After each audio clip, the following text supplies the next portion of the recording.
The pivotal moment of the season last year came very early. Week 2, a 27-20 loss against the Kansas City Chiefs. You see, 2 weeks into the season, that Eagles run-pass ratio was already out of whack. They threw the ball 39 times in Week 1, compared to just 24 rushing attempts. But in Week 2, 56 passes and just 13 design runs. LeGarrette Blount didn't even record a single carry in that Week 2 loss in Kansas City. But you know what happened? Lane Johnson spoke up.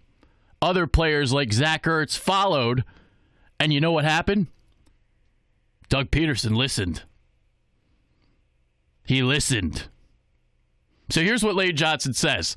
He goes, if we could have run the ball better, executed better, we could have won this game. We threw the ball a lot today, and part of that was because we weren't very effective running. Obviously, it comes down to execution, and we're not doing our jobs. So, Doug Peterson listened.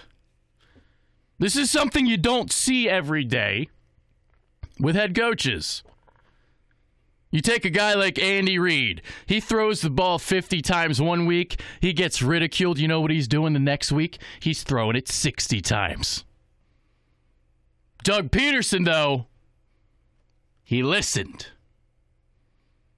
And that running game was instrumental in the Eagles' success and eventually lifting the Lombardi Trophy. They finished 6th in the NFL in rushing yards, 4th in yards per carry at 4.5, 3rd in rushing yards per game, 132.2, and 11th in run-pass ratio.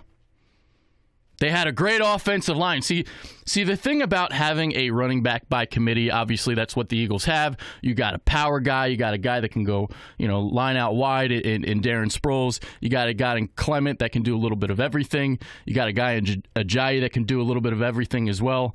And you have an offensive line. I'm going to get into this more when I preview the offensive line, but you have such athleticism along that O-line. And what does that mean? That means that you have guys that can block multiple different concepts because you have so much athleticism that you can just pull guys around seamlessly. Guys like Jason Kelce who can just get on the perimeter with ease. Lane Johnson.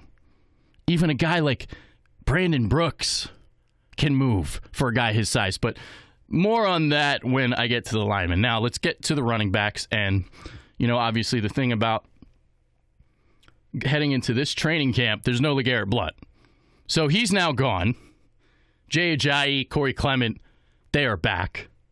Darren Sproles is back. Tore his ACL in Week 3. After those guys, that's where it gets a little murky. Wendell Smallwood, Donnell Pumphrey, Matt Jones, undrafted Josh Adams. I think those 4 are going to be fighting it out for the final 1 or 2 running back spots on the roster. I think the Eagles are going to keep 4 guys.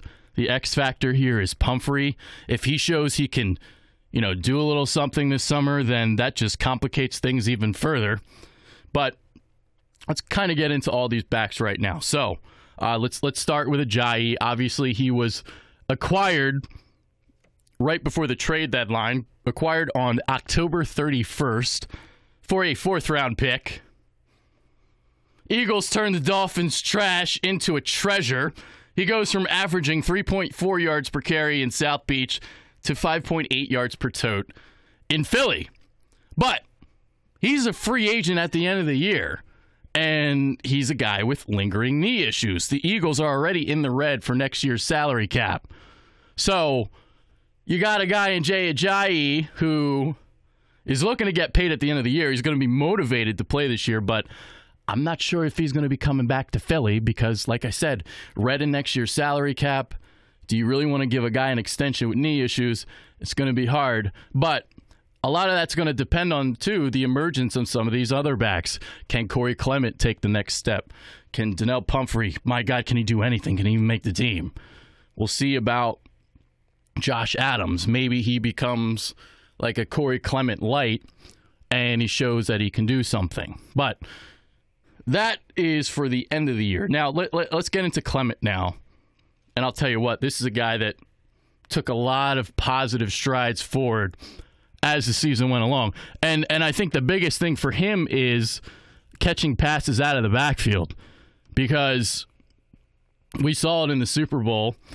4 catches, 100 yards, but it's not just the catches. I mean, he toe-tapped in the back of the end zone. You had the wheel route along the right sideline and that stiff arm in the open field. So this guy, if he could take a leap, it makes it a lot easier to let Ajayi walk. And, considering the way the Eagles kind of are with their backs, it kind of seems like they want to be like a Patriots light, not necessarily relying on one guy, relying on a multitude of different backs that can bring a lot to the table. So you have 4 backs at your disposal, and each of them can do a different thing. And that's kind of what the Patriots do. You got 4 or 5 different guys, and each of them does something different. So there you go. So Corey Clement, that's the guy I'm really kind of looking forward to this year in terms of the running backs. If he takes that big leap this year, you don't need to worry about Jay Ajayi. You got your number 1 back for the next couple years. I mean, you still got him under that rookie deal, so you'll have him for, I think, 2 more years. So there's that. Now, getting to Darren Sproles now, and that was the thing, was Clement started seeing more time last year because he can pass block. That's something that Wendell Smallwood cannot do at all.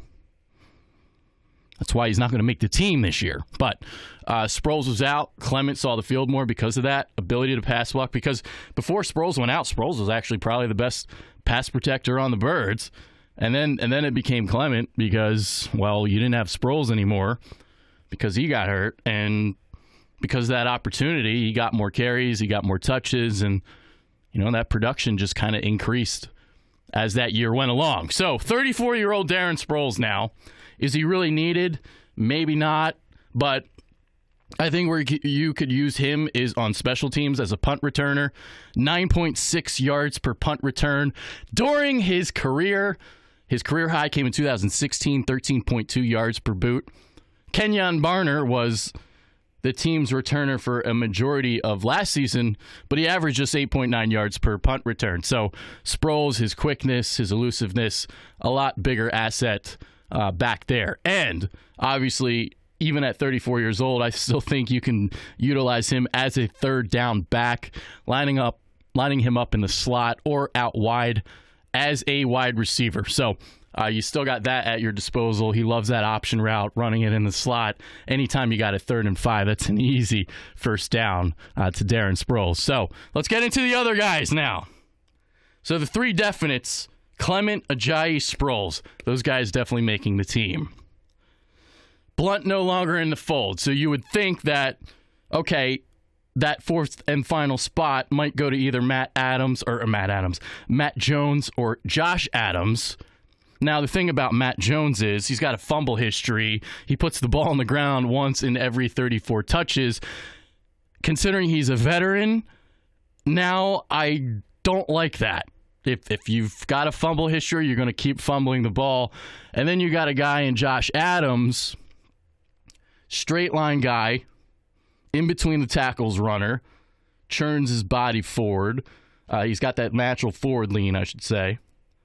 So he fits the scheme, Josh Adams. And I think he's going to be the guy that makes the team. I know he had suffered an injury in OTAs, but I think he'll be the 4th and final guy because I don't think Wendell Smallwood can pass protect at all. And you look at Donnell Pumphrey, that's that. All right, let's get into him now then. Donnell Pumphrey. So many speculated that the Phantom IR situation would come into play last year, and it kind of happened. I mean, he had that hamstring injury. Peterson, however, he did say that, he legitimately did tear his hamstring. So whatever the case was, Donnell Pumphrey didn't play last year, and he only accumulated 49 yards during the preseason on 26 carries, a putrid 1.9 yards per tote. He tied Mac Hollins for the team's preseason receptions lead, but they both had 13 receptions, but Hollins went for 139 yards and Pumphrey only had 72. The game looked way too fast for him. just way too fast for him. And Doug Peterson had a lot of plans for him. These pony packages with he and Sproles both in the backfield at the same time. So he had a lot to digest as a rookie in terms of all those pony packages and stuff. But my worry for him is, I mean, you got a guy that's like 5'6", 5'7", and he's not that quick or elusive. I shouldn't say he's not quick. I should say he's not elusive. For a guy his size, he should be more elusive. And I have a hard time believing that he has what it takes to make it in the NFL. Maybe I'm wrong. Maybe he proves us wrong. I hope he does. But I saw it last summer. I wasn't even crazy about the pick when it actually happened, because the way San Diego State plays football with their great offensive line, I mean, when you watched him play with the Aztecs, I mean, he set that NCAA career mark, rushing yards, but everything was just a gaping hole. And then, the next year happens, and then Rashad Penny goes, and he's successful there too. So, a lot of it was the offensive line at San Diego State. Eagles might have made a mistake. You took him in the 4th round. We'll see. That's all I can say. That's all I could say about Donnell Pumphrey. So those are my thoughts. If I had to guess, your 4 running backs on the 2018 Eagles roster on opening day will be Jay Ajayi, Corey Clement, Darren Sproles, and Josh Adams. Those are my predictions. Let me know what yours are. This is my running back preview for training camp. Training camp begins Wednesday. We're almost there, ladies and gentlemen. Can't wait for that. So stay tuned. I'll have a couple more of these leading up to Wednesday, and that's that. I'm Adrian Fedke. Guys, enjoy the rest of your Saturday night. I'm out of here. Take care.